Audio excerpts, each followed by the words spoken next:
It's 8 o'clock. This is the UK Tonight. Two 12-year-old boys become the UK's youngest murderers since the killers of James Bulger. The pair convicted of a savage, unprovoked attack on 19-year-old Sean Ceasefire with a machete. Tonight, we'll discuss the accessibility of weapons online and if children are becoming more dangerous as a result. Also tonight, the battle for number 10. We reveal details of the Sky News special leaders event this week, featuring Rishi Sunak and Sir Keir Starmer. Former Yorkshire bowler Azeem Rafiq will be here to tell us if cricket still has a problem with racism. No foul play. Police say Dr. Michael Mosley died of natural causes on the day that he went missing in Greece. And England's Euro squad have arrived in Germany and are given some more words of advice by Prince William from his youngest son. Well, that's come and much more on the UK Tonight.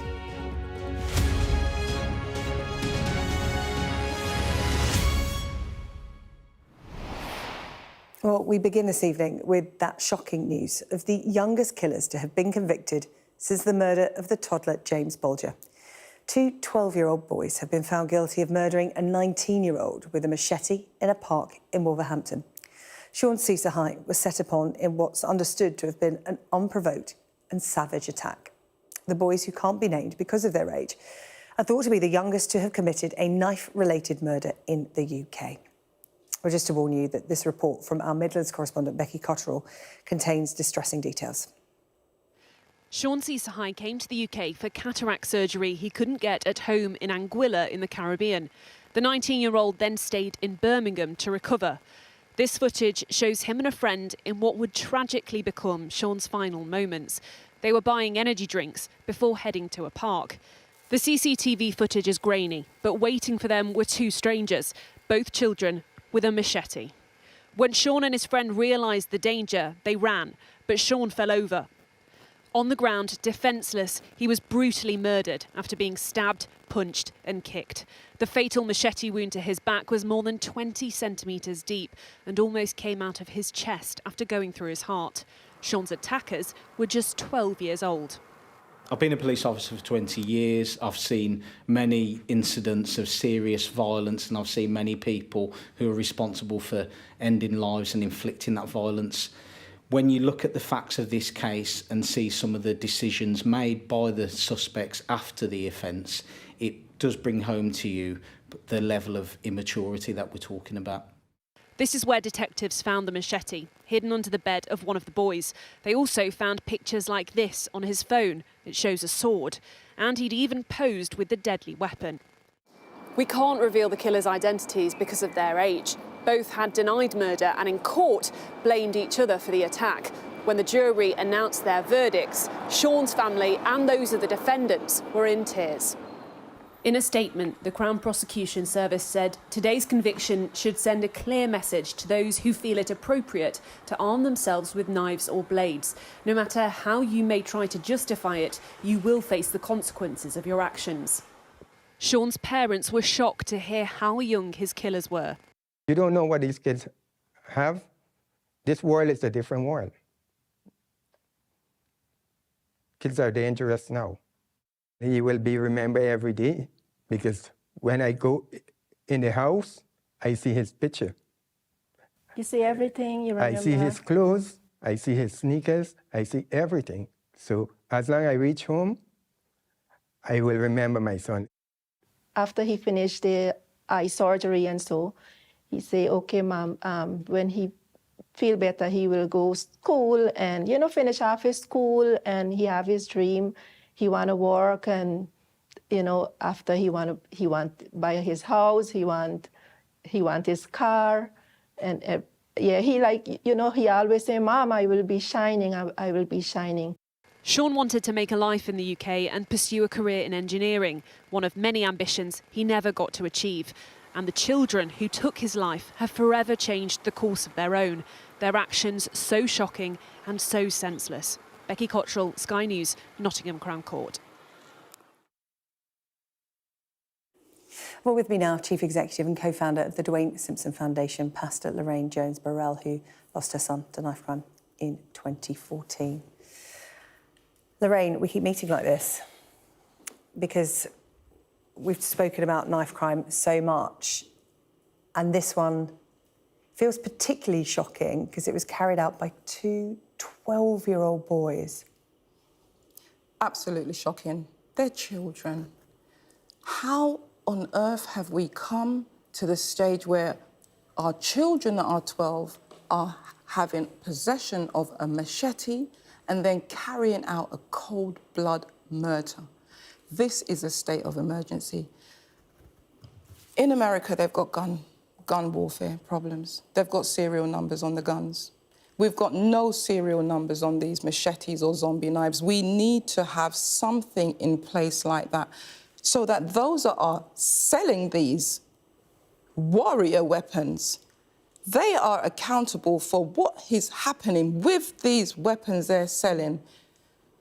Our children need to be educated. What environment were they in? Children are born pure and innocent. There's no peace in their heart. There's no value. They don't know themselves. They don't love themselves or anyone else. And we need to nurture our children. The fact that they are 12 and carrying out this murder is a state of emergency that we need to educate our children.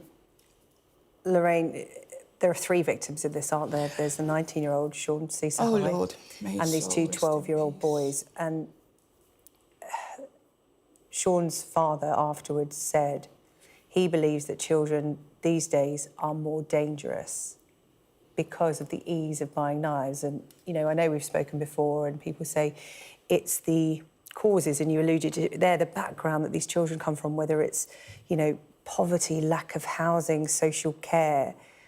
Those are long-term fixes. The short-term measures are how are these knives getting into their hands? It's a combination of the two.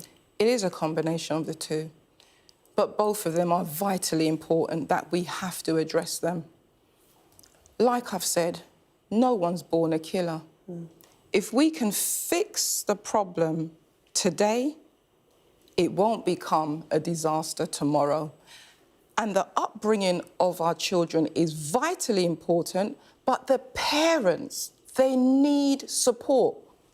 I've lost Dwayne 10 years now, and I've never seen perpetrators, 2, at the age of 12, carrying out this kind of murder to a 19-year-old young man.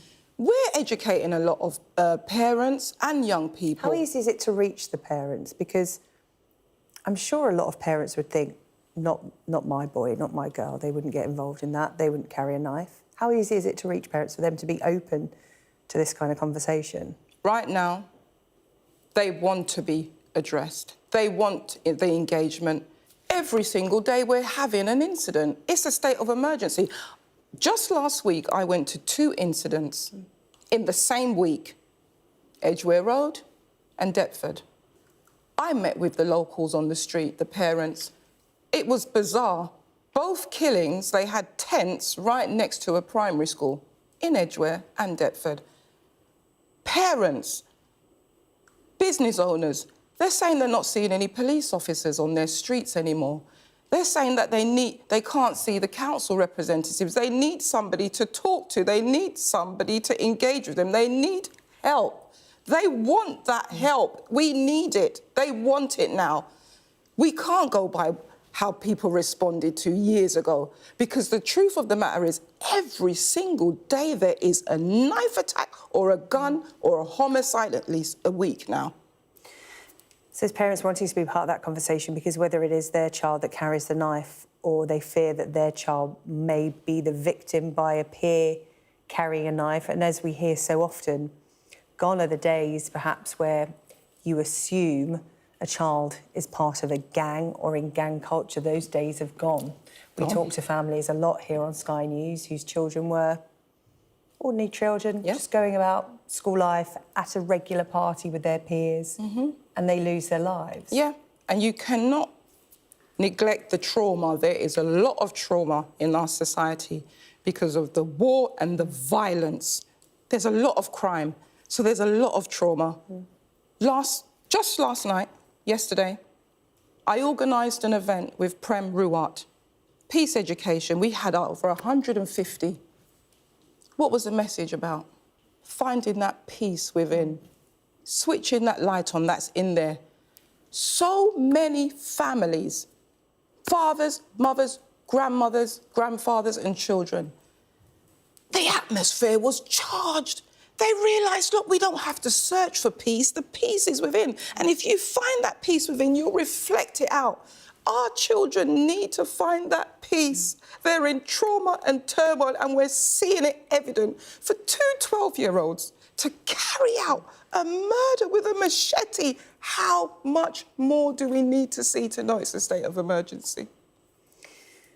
Lorraine, we've referred to this before, but up in Scotland, in Glasgow, they treated knife crime like a health emergency, like a public health issue, and they saw results.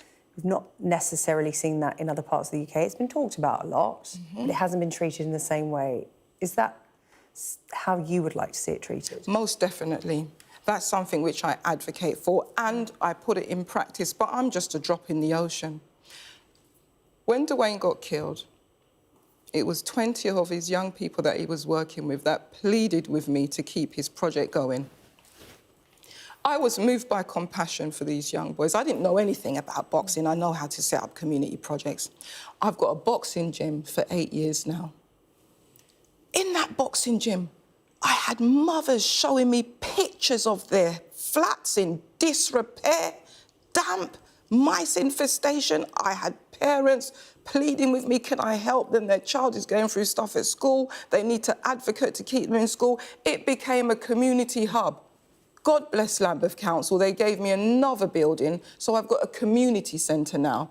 And within that centre, we're feeding the kids, we're creating a safe, playful environment, we're doing education sessions, we're helping them with the homework club, peace education sessions. That is the public health approach. Not looking at their fault, but looking at them and their needs, moving with the heart and providing what they need to nurture and grow. That's the public health approach. Lorraine, you're an inspiration. Thank you so much for coming to talk to us once again. I wish we didn't have to keep speaking like this, but I really appreciate you coming in and being so passionate about this subject, especially at times like these. Pastor Lorraine Jones-Burrell, thank you again. Thank you. Well, Sky News can this evening reveal details of our special event, our special Leaders event programme that's happening on Wednesday night that could help you decide just how you may cast your vote in next month's general election. We're going to be live in Grimsby throughout the day on Wednesday from breakfast onwards before the big battle for number 10 at 7 p.m. Rishi Sunak and Sir Keir Starmer will both be interviewed for 20 minutes by our political editor Beth Brigby before facing questions from a representative audience drawn from the local area and across the country.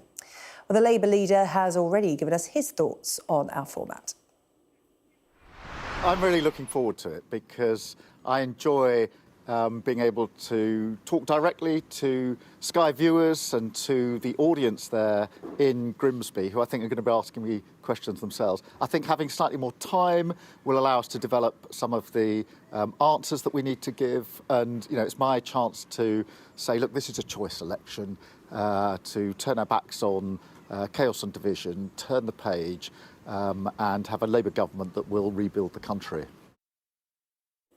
Well, Sky News has been visiting Grimsby throughout the build-up to this election, with the area being a key battleground for both main parties. Our national correspondent, Tom Parmenter, has been speaking to people there and is in the neighbouring town of Cleethorpes, and he spoke to them about what they want to see from this Leaders event. We all need to escape sometimes, to find the space to think.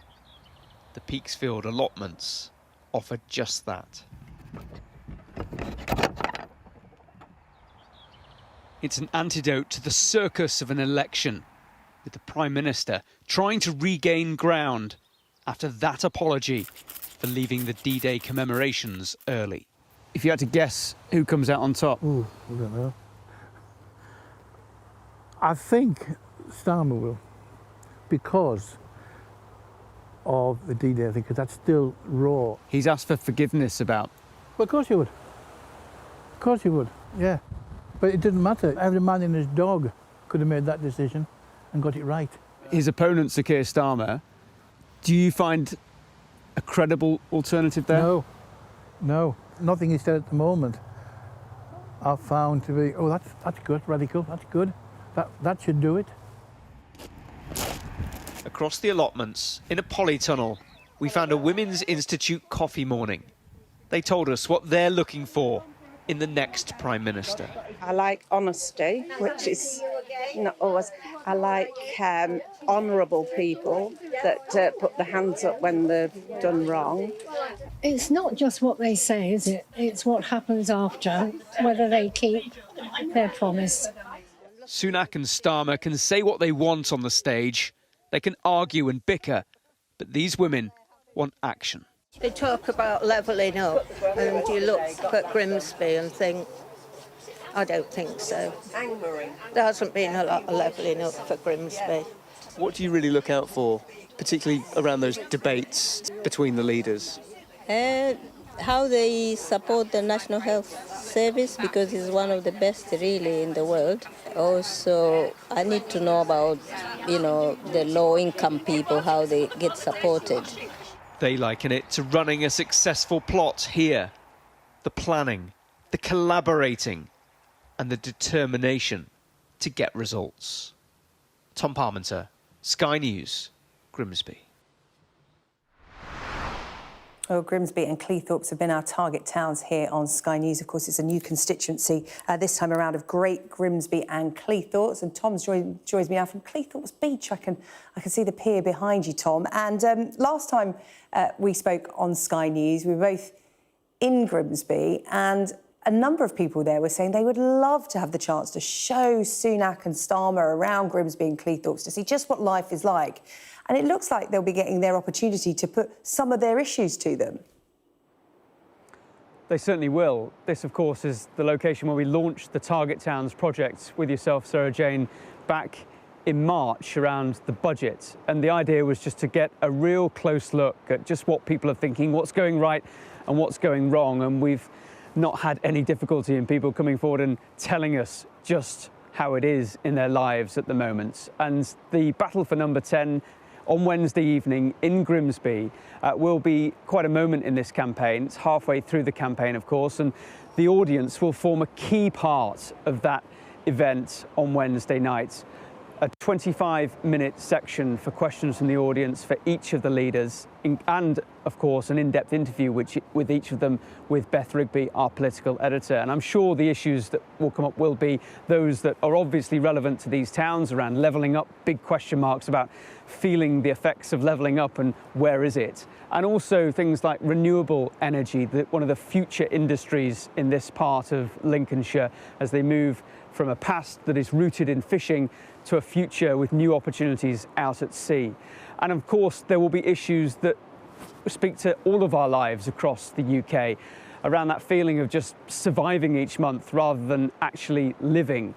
And other things such as the NHS waiting list, that keeps coming up time and time again. And so a lot of issues to press Keir Starmer and Rishi Sunak on when they are on the stage on Wednesday night in Grimsby. A lot of questions that will come from the audience that is from here in Grimsby and Cleethorpes, but also other audience members who will come from across the nation to make sure that it is a representative range of questions and grievances that are put to these leaders. And I always remember in one of the early reports that we did here back in March, going into a cobbler's shop and speaking to a seamstress there who said, look, it just feels like the heart has been ripped out of our country.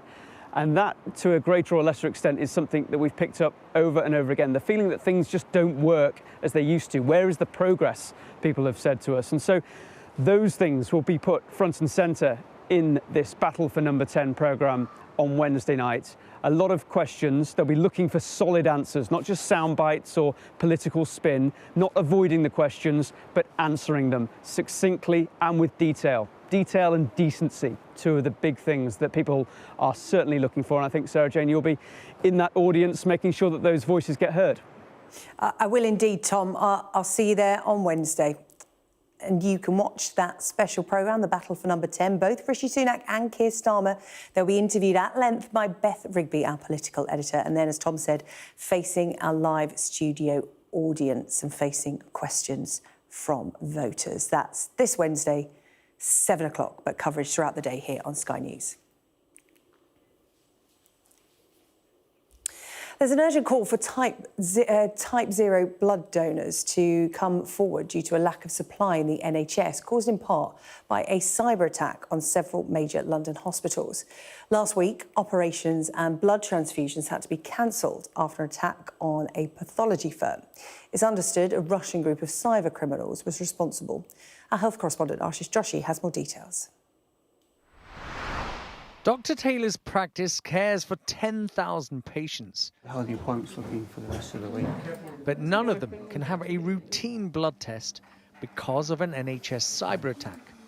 It's an anxious time for him and his patients. We can still send bloods urgently if we need to, and we've had to on certain occasions. The Synovis were processing about 10,000 tests a day. I think that's gone down to about 400, and they're having to do it manually.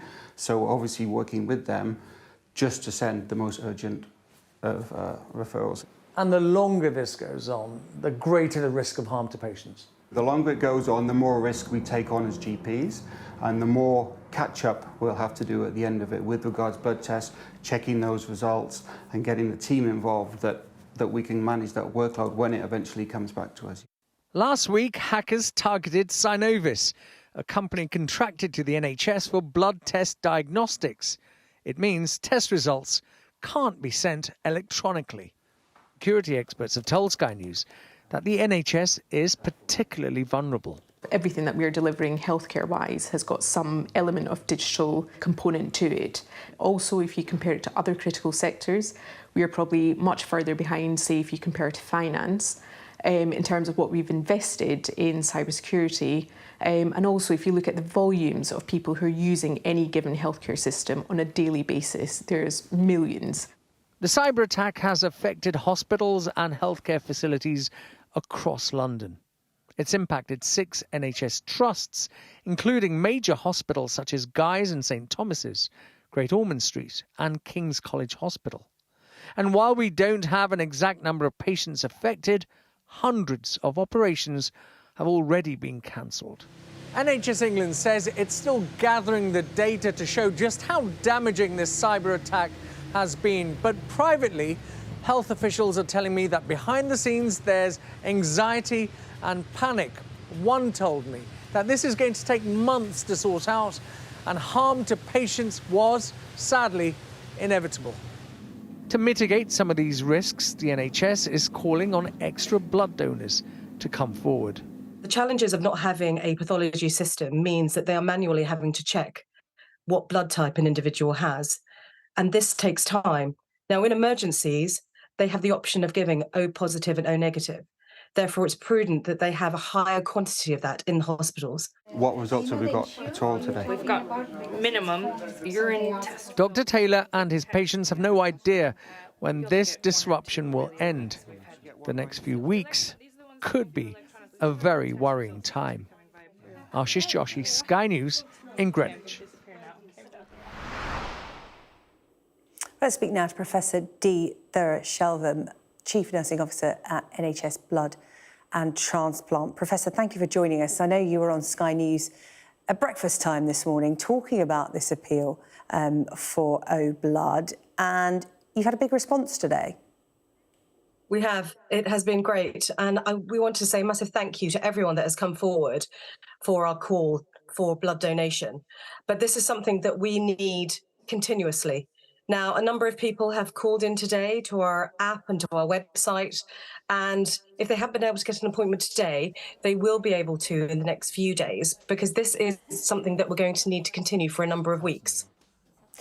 How easy is it to get all year round an appointment to donate blood? Because anecdotally, you hear people saying if you live in a major city, it's quite easy to get an appointment. If you don't, you look at your local centre and the times, and there aren't times available, people are actually saying, you know, it's not that easy to get an appointment. Is that true from your perspective? And if it is, how can you work to change that, to make it easier for people to be altruistic?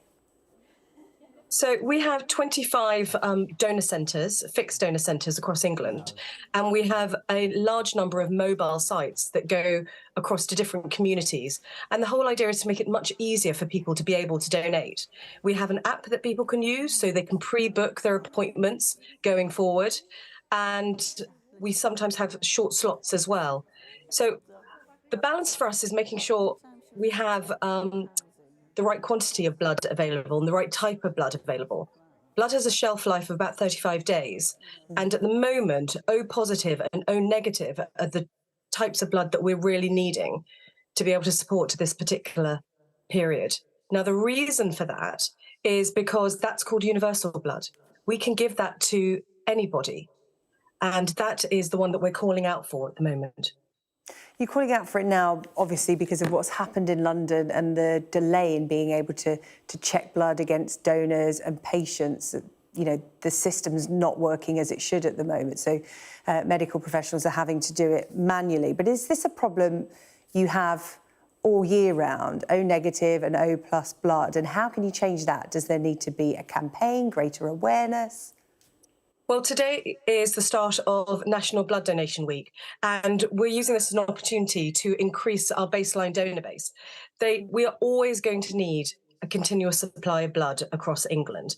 And the way that the blood donation service is in this country is it's an altruistic gift by members of the public. It is an amazing thing to know that you are saving and improving someone's life. And that's something that we want to make it easy as possible for the British public. And certainly at the moment, we're calling for anyone who is an existing blood donor to keep your appointment that you have. If you haven't donated with us recently, please do get in touch. And if you haven't donated at all, please consider it. It's really quick, it's easy to do, and you'll be able to help save and improve someone's life. And to be honest, none of us know if we'll ever need to receive blood for ourselves or for our family. And it's really important that we're able to make sure that we're able to support the NHS services. Well, Professor, let's seize the second opportunity of the day here on Sky News for you to talk about where people could donate. It's worth reminding people of the website if they're sitting there checking their phones while they're watching TV tonight or wherever they're watching, however they're watching. Absolutely. And they can donate blood by looking at our website, which is blood.co.uk, or call us on 0300 123 23 23. Professor, we really look forward to hearing from you. Professor Sarah-Jane, thank you so much for your time tonight. Thank you. Still to come on the UK Tonight, cricket whistleblower Asim Rafiq will be here in the studio to discuss if the sport still has an issue with racism. And after a weekend of anti-tourism protests in several Mediterranean resorts, how welcome will you be on your holiday this summer?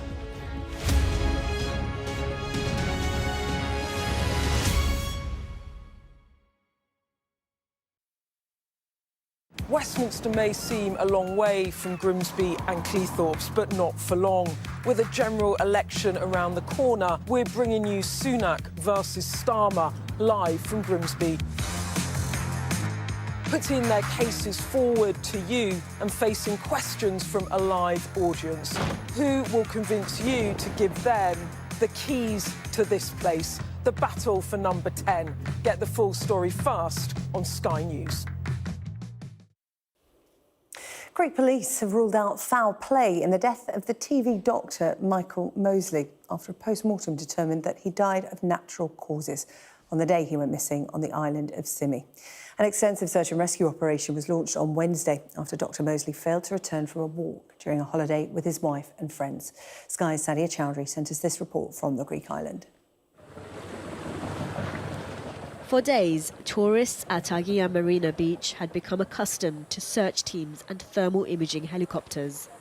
But what nobody else could see, this camera didn't miss. Its video of the entire northern side of the resort is now with the police. I saw the video, actually. I saw the video, so I can tell you what happened. When he was over there in the mountains, like 30 meters from the place I found him, he started barking, how you say? Crawling. Crawling a little. And at a distance like 30 meters, which a normal person can do it in 2 minutes, 5 minutes, it took him like half an hour or more. So he's still crawling over there, and then he fell off, he passed out exactly in the place which we found him. Ilyas was sent to check behind the fence after a local cameraman thought he'd spotted a body. Dr. Mosley was found after a 4-day search just meters from where his children had looked for him. They took the path like this, over there, the opposite side. And I don't know if that's a bad thing or a good thing, because I cannot imagine his family that's in it to see what I saw. And believe me, what I saw, I cannot describe it in the camera. No. That wasn't the only near miss. A woman with her 3-year-old daughter was playing just here 2 days ago. To give you an idea of how close that was, Dr. Mosley's body was found about 50 meters up there. And just have a look at how close he was to safety. Michael Mosley was a health journalist and also an avid hiker, but he had chosen to trek through this demanding terrain on one of the island's hottest days this year. Today, a coroner told Sky News his autopsy is complete. It is now up to the police whether to officially release his cause of death. Sadia Chowdhury, Sky News, in Greece. Let's just bring you some breaking news. The UN Security Council has just passed a US resolution in support of the proposal put forward by President Biden for a full and immediate ceasefire between Hamas and Israel in Gaza that would see the release of hostages. Let's bring in our Middle East correspondent, Alistair Bunkle, who joins us now live from Jerusalem to explain the significance of this. Alistair. Well, yeah, I mean, this effectively is a Security Council resolution that endorses what President Biden laid out in that White House speech he gave, about 10 days or so ago now. What he described as being an Israeli proposal, and the Americans, US Secretary of State Antony Blinken, incidentally, is here in Israel tonight, say that the Israelis fully support it. It's a 3-stage process. The first stage would see a full and complete ceasefire, the release of some of the hostages, including the elderly and women. That would then move on to a permanent ceasefire in the second stage, would have to be negotiated during the first phase, and then a third phase, if they were to get there, would include the reconstruction of Gaza. So it would be a very lengthy process if it were to happen. And this UN Security Council resolution has been endorsed and passed with just one abstention, that of Russia. Everybody else voted in favour of it. So what does it mean? Well, actually, in terms of the immediate term, not a lot. And the reason is that Hamas is not party to it. And Hamas has to agree to the terms and conditions, particularly the Hamas leadership in Gaza, and they haven't yet done so. And until they do, if they do, then no ceasefire can come into force and there will be no hostage deal. But I think this just underwrites the will of the international community to push ahead with it. There is actually, though, one clause in it that I found quite interesting, and it says that they reject any attempt at demographic or territorial change in the Gaza Strip. So that is the United Nations putting on record in form of a resolution that the territory of the Gaza Strip cannot change. And I think that is, within that, is a rebuttal of any attempts that the Israelis might want to create some sort of buffer zone. But a UN resolution passed calling for an end, an immediate ceasefire to the war here in Gaza. Significant, but I don't think it's going to change anything in the short term. Alistair Bunkle, thank you, Alistair Bunkle, for us live in Jerusalem. We'll have more on that story coming up in the world, which follows us here at 9 o'clock tonight. Still to come on this programme, does cricket still have an issue with racism? I'll be joined in the studio by former Yorkshire star Azeem Rafiq.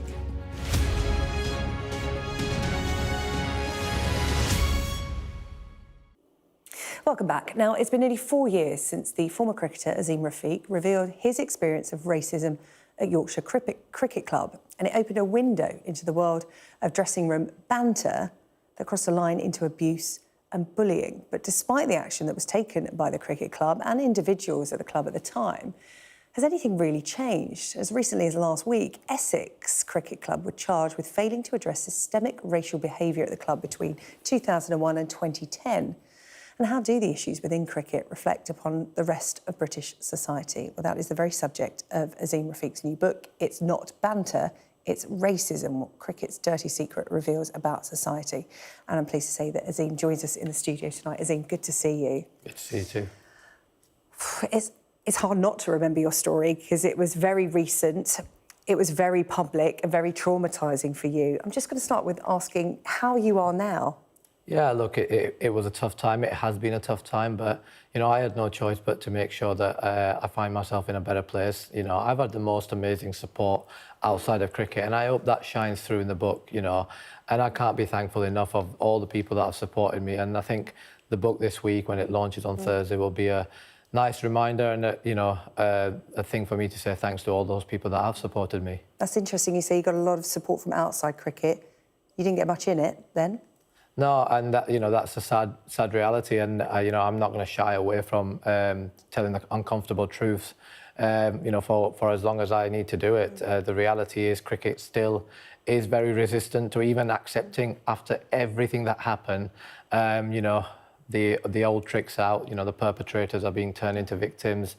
We're not looking at structural changes. There's a lot of PR stuff. There is a lot of Eid events, Diwalis, and they're nice things.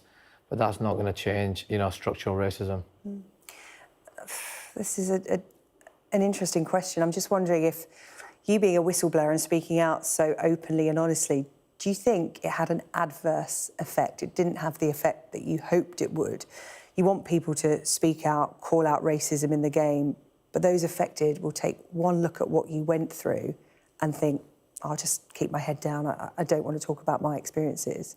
Yeah, to be honest, and I think that's why it was done. That's why I was attacked in the way, because I wasn't going to stop, but it's to stop everyone else that was, plucking up the bravery to come out. So I think from that point of view, possibly, but at the same time, I think people will think twice if to behave in this manner, I hope.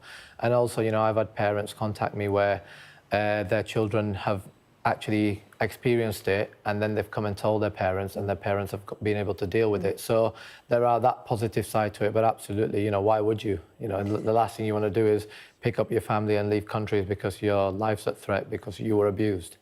Because that's what you did. You and your family now live in Dubai, and you were forced to do that because of the treatment you got from the world of cricket, from your local community, from cricket fans. How bad did it get, Azeem, for you and your family to have to leave the country? I remember sort of after DCMS, that hour and 45 changed my life. That was when you gave evidence to the committee, yeah. And then from there on, online threats, in a way, all that you'd sort of desensitised to is death threats, and, that was constant. But when it started happening, at our house, my parents' house was circled one night with a weapon in their hand.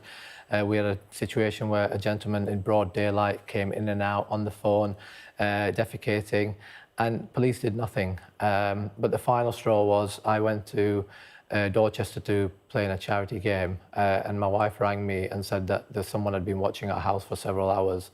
And that was the final thing for me, and I didn't want to wait for something really bad to happen to make that decision. Dubai sounds amazing, but it's challenging, but at least we're happy and we're safe, and that really matters to me. Would you say that you're the only person to have been punished for racism in cricket? Well, I don't know. Look, punishments and stuff like that is not something I've really wanted to concentrate on. The reality is, my father, and the book talks about my early life in Pakistan. My father moved his family from Pakistan in 2001 due to safety issues. And 21 years later, I've had to do the same.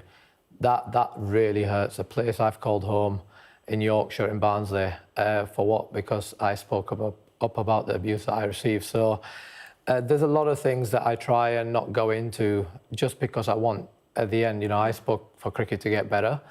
But it feels like cricket keeps pushing me and keeps, gaslighting, keeps trying to find ways of attacking me, and that's getting quite draining as a human. But I will make sure I keep straight on the court, in the cause, and keep concentrating on the cause for as long as possible. Has the game changed since you spoke out?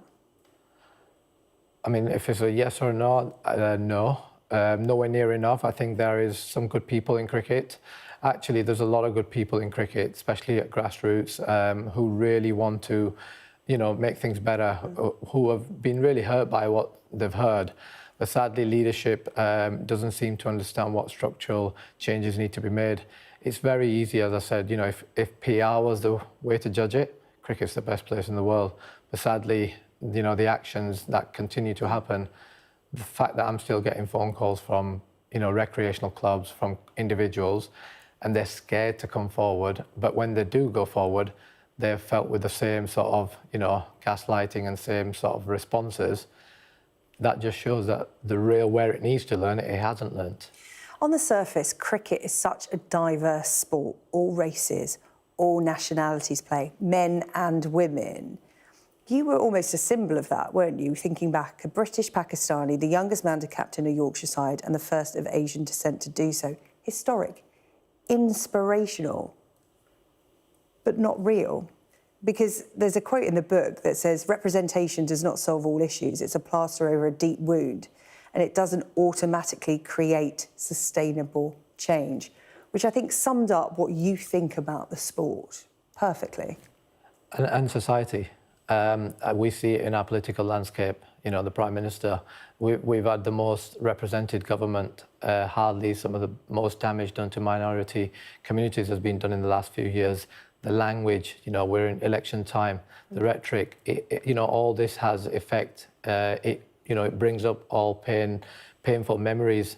And far too many times with these solutions, as well-intentioned as they can be at different times, it's like, right, we've got a problem, let's put a brown person in there, let's put a black person in there, let's put, you know, a woman in there, and that will solve everything and everyone will forget about it.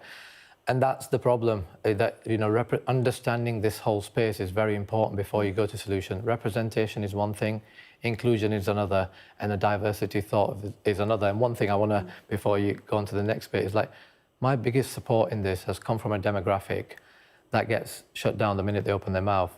3 middle-aged white men have put their personal lives, their professional lives on the line, and I've seen them suffer. You know, some of them have had to have cameras installed at their houses. You know, their colleagues have made their everyday work life pretty difficult.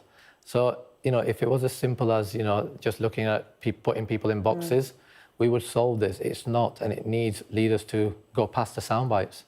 Well, Azim, really appreciate you coming in to talk to us about the book. Azim Rafiq, it's not banter, it's racism, and you've got a podcast out as well. It's not just cricket with Sky Sports' Matt Floyd as well, which I really enjoy listening to. Azim, thank you so much for your time, and good luck. Thank you. Thank you.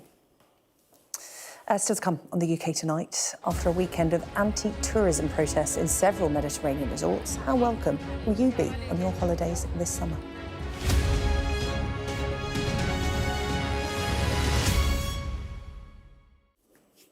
Now, over the weekend, there were anti-tourism protests in the Balearic Islands of Mallorca and Menorca, with locals concerned about issues from the affordability of housing to the availability of a reliable water supply.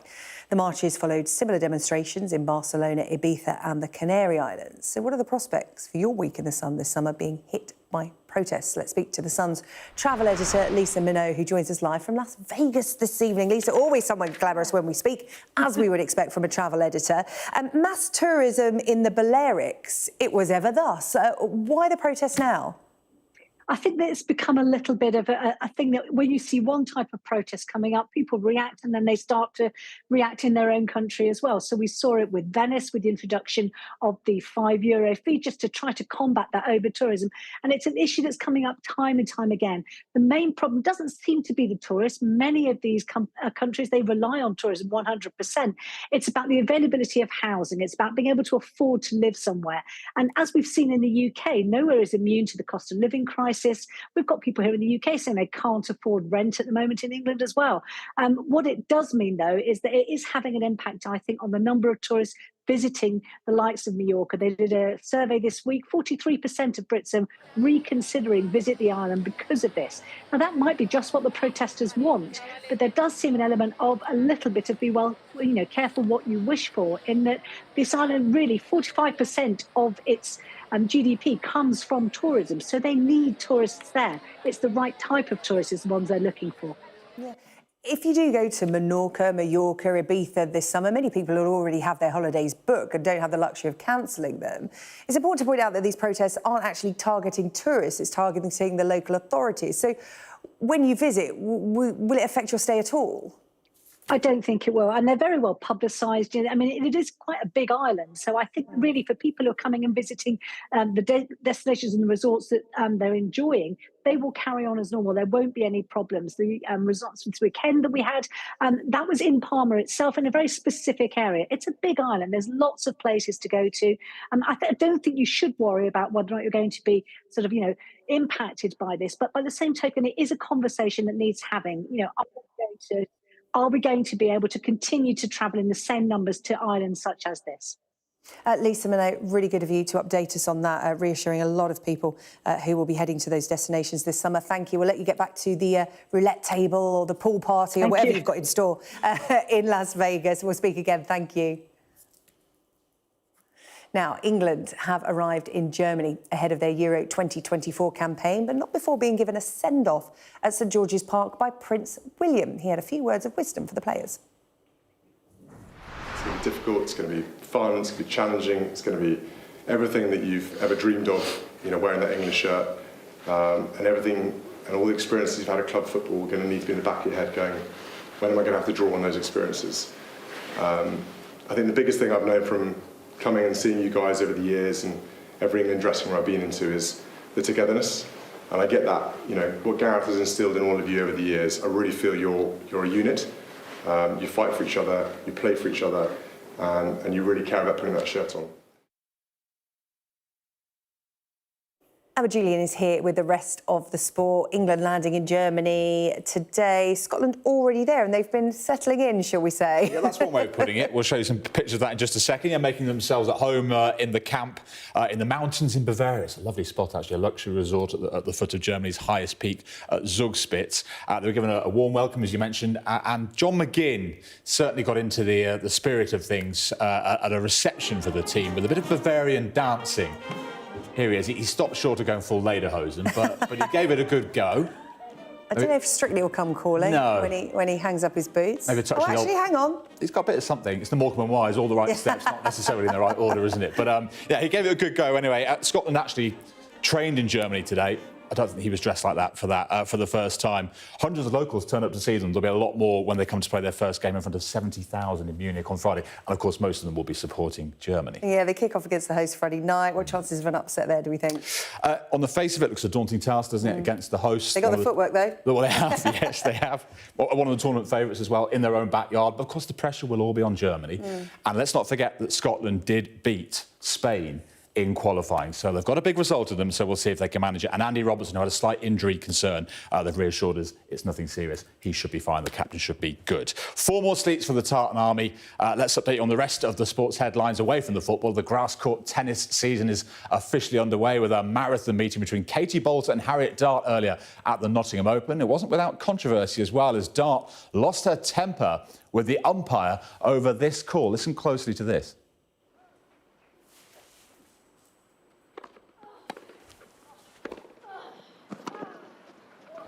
Correction ball is good. Replay the point. If we watch that back, I can promise you. Yeah, she continued to complain. The match itself lasted over 3 hours. Defending champion Boulter eventually coming out on top in the battle of the British top 2. Heather Watson is also through to the last 16. Andy Murray and brother Jamie will play together in the men's doubles at Wimbledon for the first time this summer. The pair have occasionally played together before, including at the Davis Cup in 2015, but never before at Wimbledon. And it's likely to be their only doubles appearance at the tournament, with Andy, of course, set to retire later this year.